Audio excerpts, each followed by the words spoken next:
This is a story about a world obsessed with stuff. It's a story about a system in crisis. We're trashing the planet, we're trashing each other, and we're not even having fun. The good thing is that when we start to understand the system, we start to see lots of places to step in and turn these problems into solutions.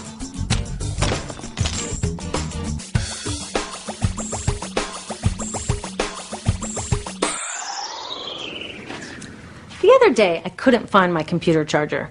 My computer is my lifeline to my work, my friends, my music. So I looked everywhere, even in that drawer where this lives. I know you have one too, a tangle of old chargers, the sad remains of electronics past. How did I end up with so many of these things? It's not like I'm always after the latest gadget. My old devices broke or became so obsolete I couldn't use them anymore. And not one of these old chargers fits my computer. Ugh! This isn't just bad luck. It's bad design. I call it design for the dump. Design for the dump sounds crazy, right? But when you're trying to sell lots of stuff, it makes perfect sense. It's a key strategy of the companies that make our electronics. In fact, it's a key part of our whole unsustainable materials economy. Design for the dump means making stuff to be thrown away quickly. Today's electronics are hard to upgrade, easy to break, and impractical to repair. My DVD player broke and I took it to a shop to get fixed. The repair guy wanted $50 just to look at it. A new one at Target cost $39. In the 1960s, Gordon Moore, the giant brain and semiconductor pioneer, predicted that electronics designers could double processor speed every 18 months. So far, he's been right. This is called Moore's Law. But somehow, the bosses of these genius designers got it all twisted up. They seem to think that Moore's Law means every 18 months we have to throw out our old electronics and buy more. Problem is, the 18 months that we use these things are just a blip in their entire life cycle.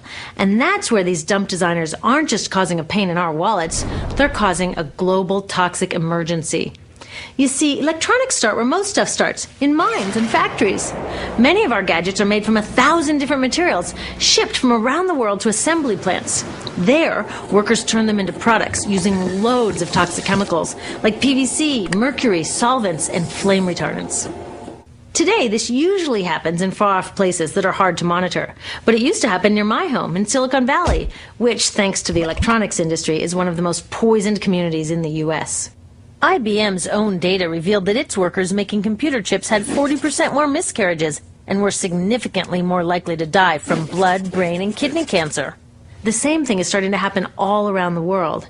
It turns out the high-tech industry isn't as clean as its image. So, after its toxic trip around the globe, it lands in my hands. I love it for a year or so, and then it starts drifting further from its place of honor on my desk or in my pocket. Maybe it spends a little time in my garage before being tossed out.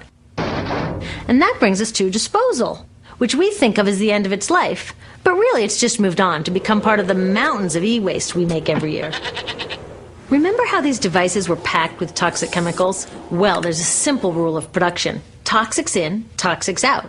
Computers, cell phones, TVs, all this stuff is just waiting to release all their toxics when we throw them away. Some of them are slowly releasing this stuff even while we're using them.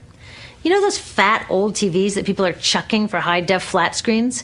They each have about 5 pounds of lead in them. Lead, as in lead poisoning.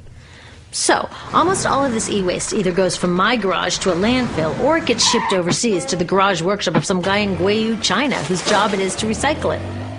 I've visited a bunch of these so-called recycling operations.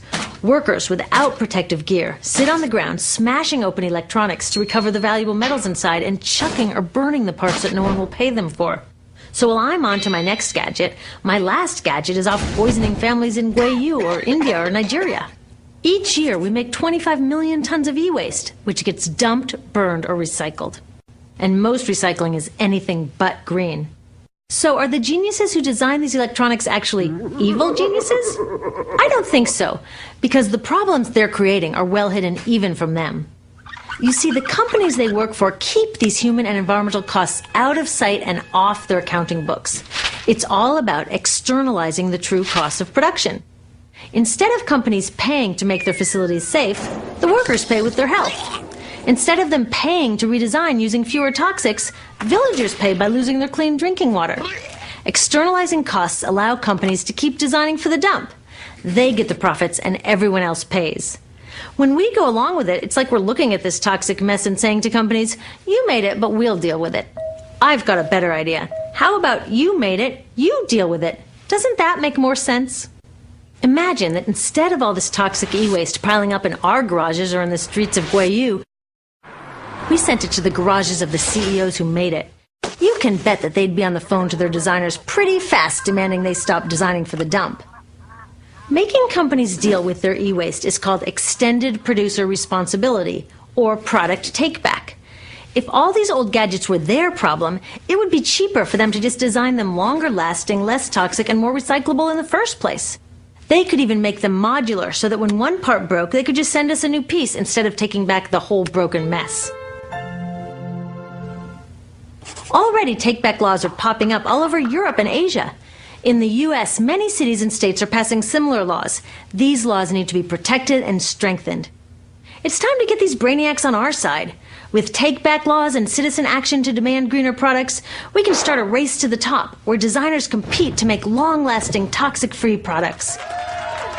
So let's have a green Moore's Law.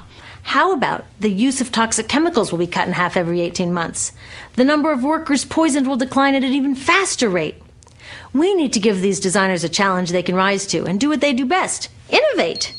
Already, some of them are realizing they're too smart to be dump designers and are figuring out how to make computers without PVC or toxic flame retardants. Good job, guys. But we can do even more. When we take our e-waste to recyclers, we can make sure they don't export it to developing countries. And when we do need to buy new gadgets, we can choose greener products. But the truth is, we are never going to just shop our way out of this problem, because the choices available to us at the store are limited by the choices of designers and policymakers outside of the store. That's why we need to join with others to demand stronger laws on toxic chemicals and on banning e-waste exports.